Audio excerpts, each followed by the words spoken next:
नमस्कार, FM news देख रहे हैं आप। आपके साथ मैं हूं हर्ष त्यागी। रूस ने भारत को सस्ते दरों पर तेल खरीदने का ऑफर दिया है। इस ऑफर के बाद अमेरिका ने तीखी प्रतिक्रिया दी है। हालांकि एक नया डेटा सामने आया है जिससे यह साफ हो गया है कि अमेरिका क्यों रूस के साथ भारत के व्यापार में बार बार अड़ंगा लगाते रहता है। रूस यूक्रेन युद्ध के बीच भारत एनर्जी की सप्लाई सुनिश्चित करने में लगा है। इसकी वजह यह है कि युद्ध की वजह से पिछले कुछ दिनों में कच्चे तेल की कीमतों में काफी उबाल देखने को मिला और भारत मुख्य रूप से फ्यूल के इंपोर्ट पर निर्भर है। तेल की कीमतों में उछाल की वजह से भारत में महंगाई और बढ़ने की आशंका पैदा हो गई है, जो पहले ही आरबीआई के टारगेट से बाहर निकल गई है। इससे इकोनॉमी की जो ग्रोथ है उस पर असर देखने को मिल सकता है, जो महामारी की वजह से पहले से ही स्लोडाउन का सामना कर रही है।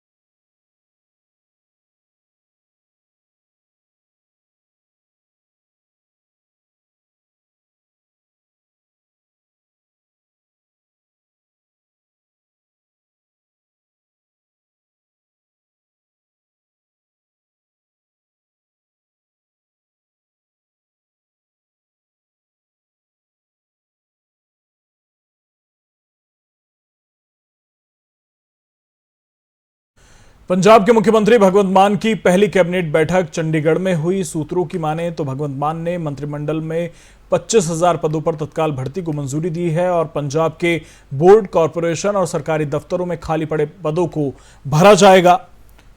मंत्रिमंडल ने 3 महीने का वोट ऑन अकाउंट लेने का फैसला किया है। बजट जून महीने में पेश किया जाएगा। कैबिनेट ने सप्लीमेंट्री ग्रांट्स को भी मंजूरी दे दी है और इसके अलावा पुलिस में 10,000 नौकरियां निकलेंगी, वहीं 15,000 नौकरियां बाकी अलग अलग विभागों में आएंगी। 1 महीने में नौकरियां निकलेंगी। आपको बता दें कि भगवंत मान ने पंजाब के युवाओं को रोजगार देने का वादा किया था।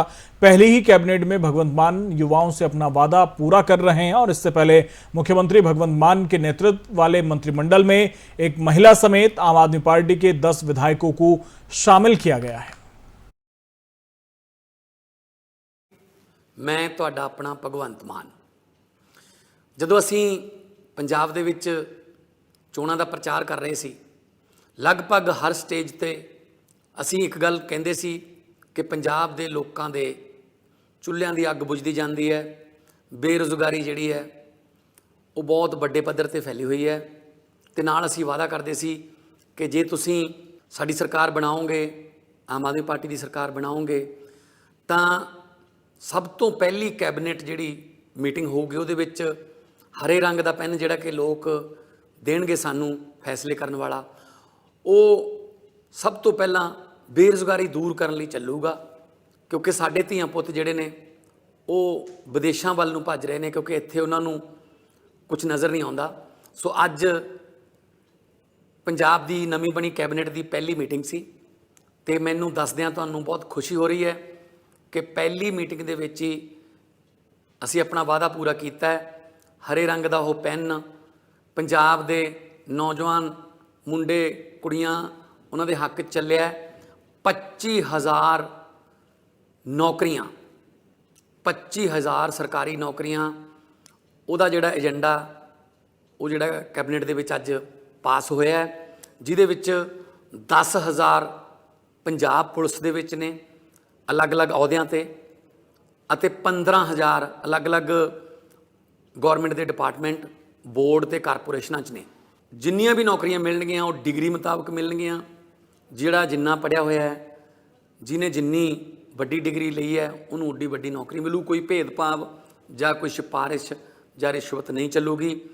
ਆਮ ਆਦਮੀ ਪਾਰਟੀ ਦਾ ਇਹ ਵਾਅਦਾ ਹੈ। ਸੋ ਮੈਂ ਇੱਕ ਵਾਰੀ ਫੇਰ ਤੁਹਾਨੂੰ ਇਹ ਖੁਸ਼ਖਬਰੀ ਦੇਣ ਲੱਗਿਆ ਪੰਜਾਬੀਆਂ ਨੂੰ ਕਿ 1 ਮਹੀਨੇ ਦੇ ਵਿੱਚ ਇਹਦੀ ਐਡਵਰਟਾਈਜ਼ਮੈਂਟ ਤੇ ਨੋਟੀਫਿਕੇਸ਼ਨ ਹੋ ਜਾਊਗਾ। ਜਿੰਨੀਆਂ ਵੀ ਫਾਰਮੈਲਿਟੀਆਂ ਨੇ ਉਹ ਪੂਰੀਆਂ ਕਰ ਲਈਆਂ ਜਾਣਗੀਆਂ।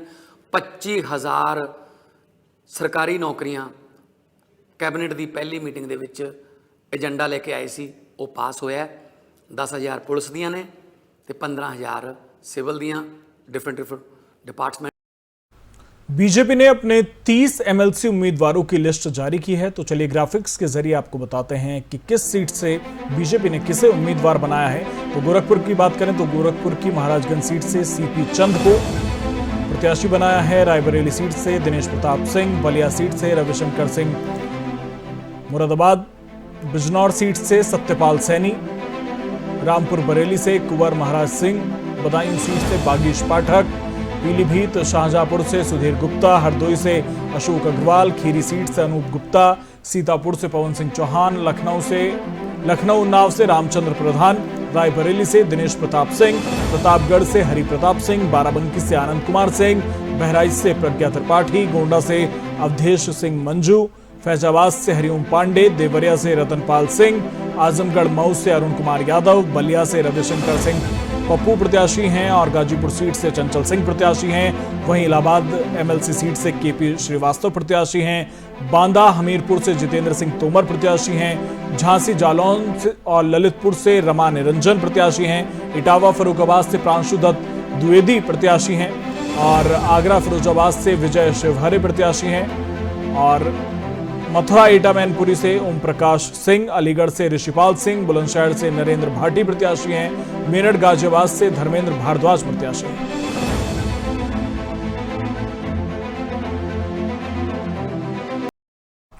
जापान के प्रधानमंत्री फुमिया किशिदा 2 दिवसीय दौरे पर शनिवार को दिल्ली पहुंचे। केंद्रीय मंत्री अश्विनी वैष्णव ने किशिदा की अगवानी की।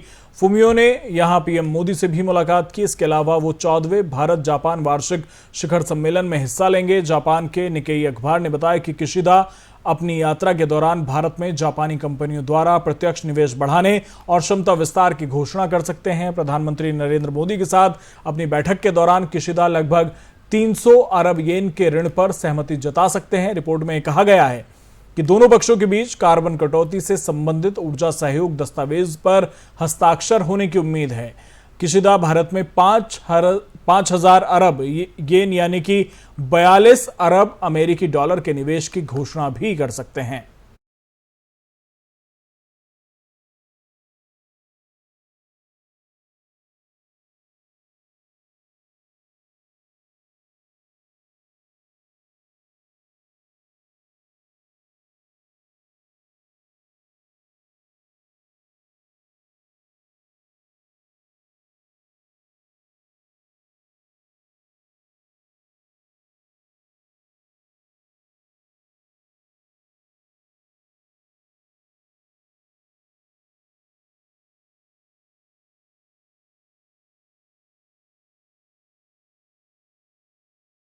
पंजाब में आम आदमी पार्टी की सरकार बनते ही हरियाणा के सीएम मनोहर लाल खट्टर ने एसवाईएल नहर के पानी की मांग पेश की है। हरियाणा के सीएम मनोहर लाल खट्टर ने कहा कि सरकार की दोहरी जवाबदेही है। उन्होंने कहा कि हमें पंजाब से पानी लेना है और दिल्ली को मुहैया कराना है। सीएम मनोहर लाल खट्टर ने कहा कि ऐसे में इस पर आम आदमी पार्टी की सरकार की जवाबदेही अधिक है, क्योंकि दोनों ही राज्यों दिल्ली और पंजाब में आम आदमी पार्टी की सरकार है।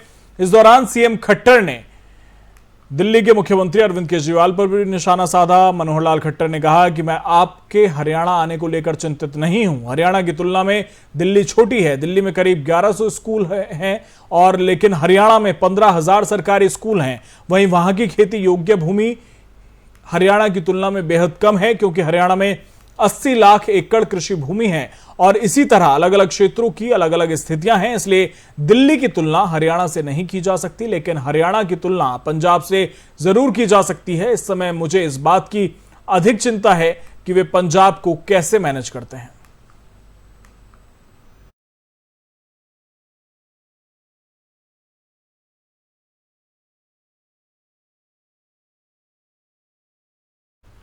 जम्मू कश्मीर के मौलाना आजाद स्टेडियम में केंद्रीय रिजर्व पुलिस बल यानी कि सीआरपीएफ का 83वां स्थापना दिवस मनाया गया। देश के गृहमंत्री अमित शाह इस कार्यक्रम में शिरकत करने के लिए पहुंचे। गृहमंत्री अमित शाह ने जवानों को संबोधित करते हुए कहा कि 2014 में नरेंद्र मोदी के भारत के प्रधानमंत्री बनने के बाद जम्मू कश्मीर की स्थिति में सुधार हुआ है। जम्मू कश्मीर में सबसे बड़ी उपलब्धि ये अपार सफलता है जो हमारे बलों ने राज्य में आतंकवाद को नियंत्रित करने में हासिल की है।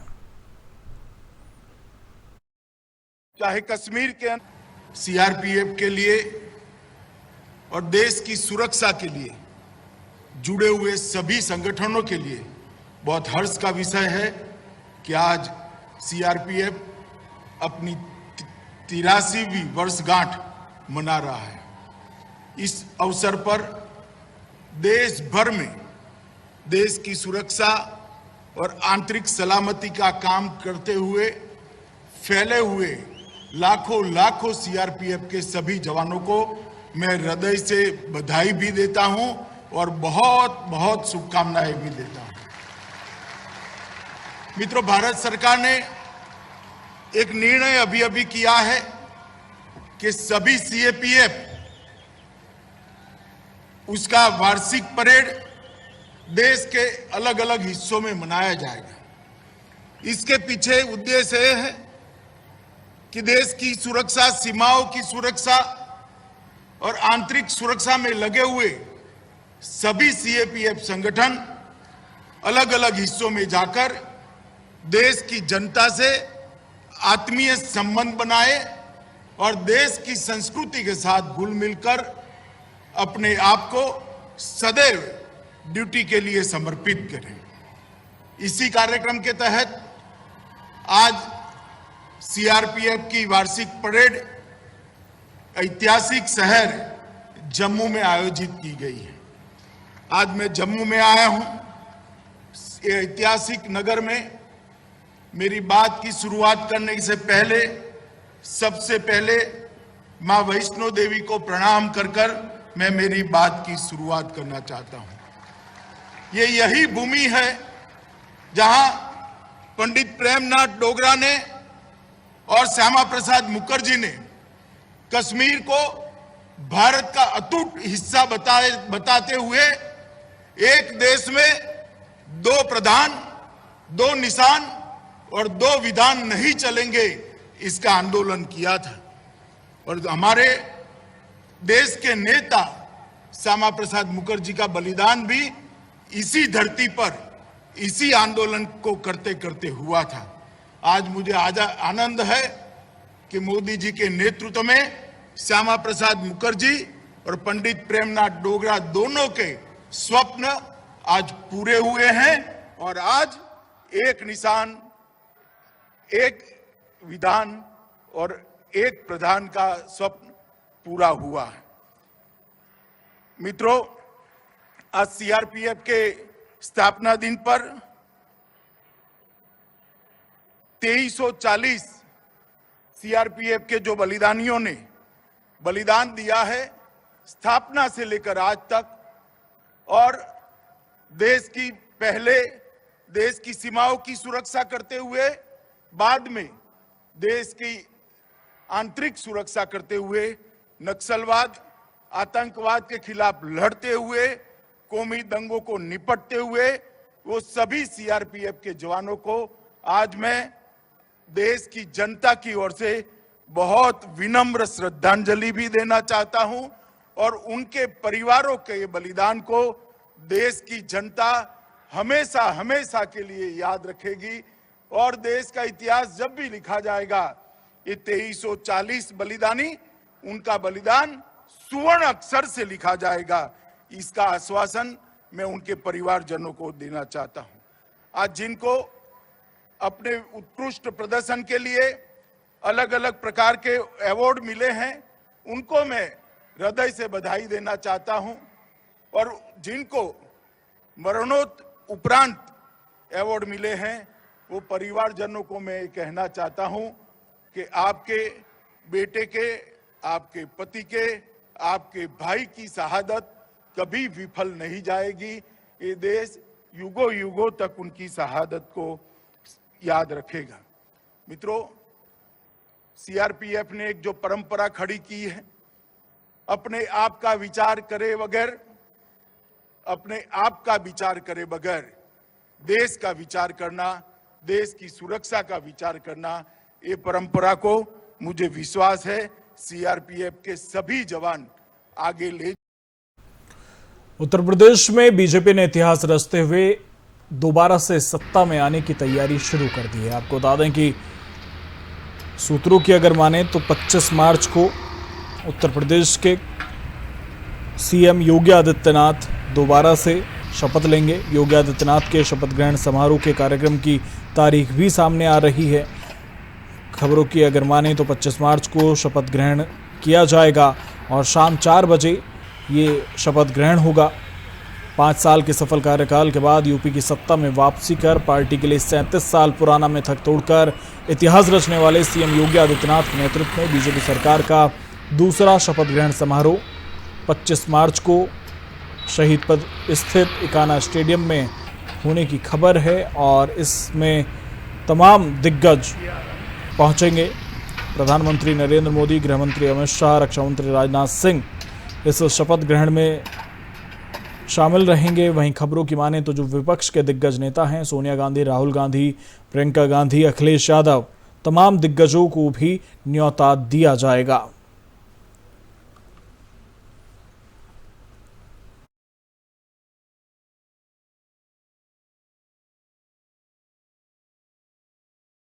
देश के पहले सीडीएस जनरल बिपिन रावत को 21 मार्च को पद्म विभूषण से अलंकृत किया जाएगा। उन्हें मरणोपरांत ये सम्मान देने की घोषणा की गई थी। 21 मार्च को उनकी बेटियां कृतिका और तारिणी राष्ट्रपति रामनाथ कोविंद से ये सम्मान प्राप्त करेंगी। इस साल 21 और 28 मार्च को राष्ट्रपति द्वारा पद्म सम्मान प्रदान किए जाएंगे। 26 जनवरी को 128 लोगों को पद्म सम्मान देने का ऐलान हुआ था। इनमें 4 को पद्म विभूषण, 17 को पद्म भूषण और 107 को पद्मश्री सम्मान से सम्मानित किया जाएगा। सीडीएस जनरल बिपिन रावत का पिछले साल 8 दिसंबर को तमिलनाडु में एक हेलीकॉप्टर हादसे में निधन हो गया था।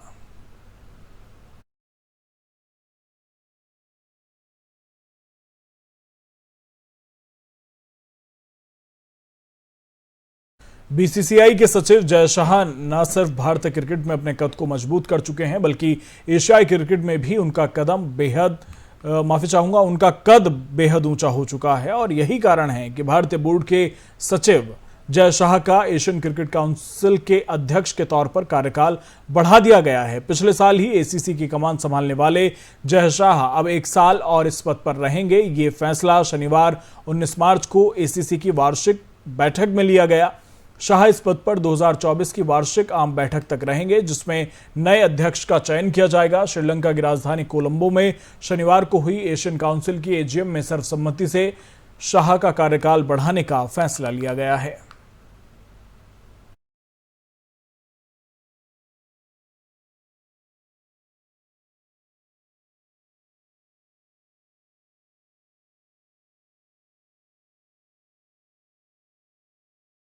देश में बढ़ती महंगाई के बीच कांग्रेस के पूर्व अध्यक्ष राहुल गांधी ने केंद्र की नरेंद्र मोदी सरकार को आगाह किया। राहुल गांधी ने कहा कि महंगाई अभी और बढ़ेगी। साथ ही उन्होंने सरकार से देश की जनता की रक्षा के लिए अब कदम उठाने का अनुरोध भी किया। राहुल गांधी ने कहा कि रूस यूक्रेन युद्ध शुरू होने से पहले ही कीमतों में रिकॉर्ड वृद्धि ने गरीबों और मध्यम वर्ग को कुचल दिया था। उन्होंने कहा कि महंगाई और बढ़ेगी क्योंकि कच्चे तेल की कीमत प्रति बैरल $100 से ज्यादा है। खाद्य कीमतों में 22% की वृद्धि की उम्मीद है। कोविड ने वैश्विक आपूर्ति श्रृंखला को बाधित किया। पूर्व कांग्रेस अध्यक्ष राहुल गांधी ने कहा कि भारत सरकार को अब कार्रवाई करनी चाहिए और लोगों की रक्षा करनी चाहिए।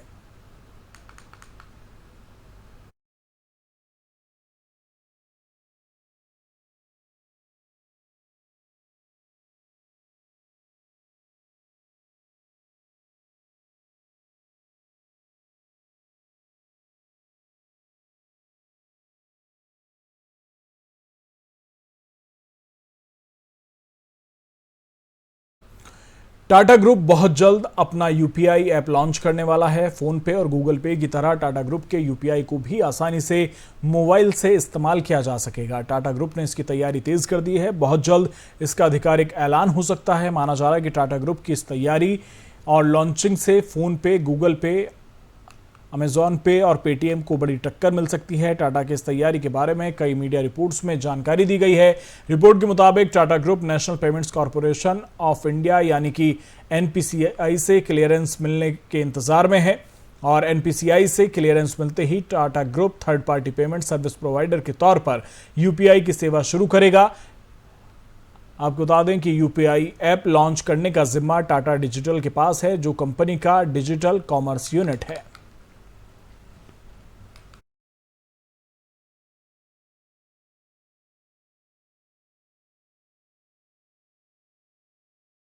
न्यूजीलैंड में चल रहे महिला वर्ल्ड कप के 18वें मुकाबले में भारत और ऑस्ट्रेलिया की टीम आमने सामने है। भारतीय टीम ने यहां पहले बल्लेबाजी करते हुए 277 रन का एक दमदार स्कोर खड़ा किया। टीम की ओर से कप्तान मिताली राज, यास्तिका भाटिया और हरमनप्रीत ने शानदार 50 लगाई। भारतीय टीम ने 7वें विकेट के लिए आखिरी 47 गेंदों पर 64 रन की साझेदारी की। ये साझेदारी हरमनप्रीत और पूजा वस्त्रकार के बीच हुई। इस साझेदारी की बदौलत भारतीय टीम बड़ा स्कोर करने में कामयाब रही।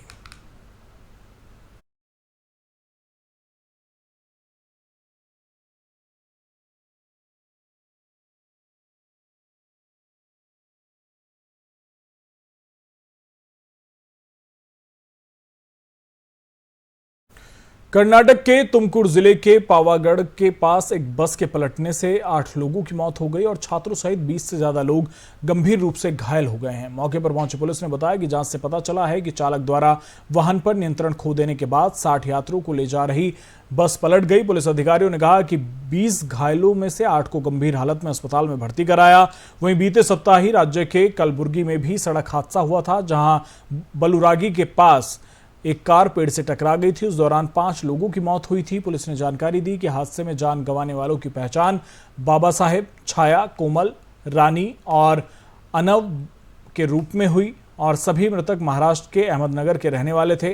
पुलिस के अनुसार यात्री गनकपुर के दत्तात्रेय मंदिर से लौट रहे थे। वहीं हाल ही में कर्नाटक की राजधानी बेंगलुरु में भी भीषण सड़क हादसे में 4 लोगों की मौत हो गई थी।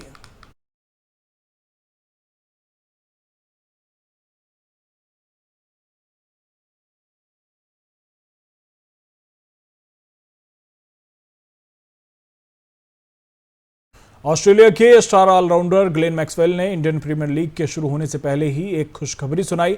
18 मार्च यानी कि शुक्रवार को ग्लेन मैक्सवेल ने सगाई कर ली है। उनकी सगाई विनी रमन के साथ हुई। दोनों लंबे वक्त से रिलेशनशिप में थे और अब सगाई कर ली है। इसी महीने 27 मार्च को दोनों की शादी भी है। मैक्सवेल और विनी रमन ने अपने इंस्टाग्राम पर तस्वीरें शेयर की हैं जिसमें दोनों नजर आ रहे हैं। दोनों ने तस्वीर का कैप्शन दिया है, मिस्टर एंड मिस मैक्सवेल। आपको बता दें कि ऑस्ट्रेलियाई सुपरस्टार 27 मार्च को तमिल रीति रिवाज के साथ शादी करेंगे।